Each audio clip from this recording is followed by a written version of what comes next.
The collapse of SVB, the second largest bank in US history to collapse.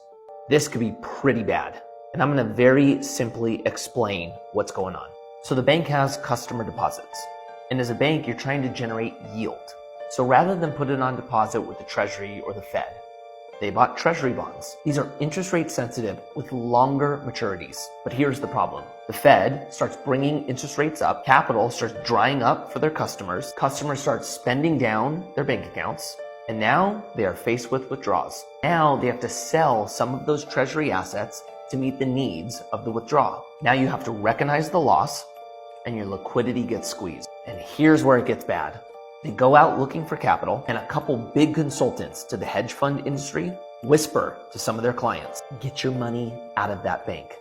And now the Fed has to jump in. So next step is the FDIC goes out to find a buyer. They'll negotiate a purchase from another bank, and that bank will come in and take over. If they can't find another bank, you've got a problem. Now the customer deposits are frozen, and they're probably going to be frozen for a while. Now the FDIC insurance that they rely on may not cover the total deposits. So now there's a scenario where the depositors lose money, and also a scenario where the depositor goes out of business because they can't wait that long to get their cash out. And now you run a real risk where healthy banks start going down because people see what's happening to Silicon Valley Bank, and now you have a run on the bank.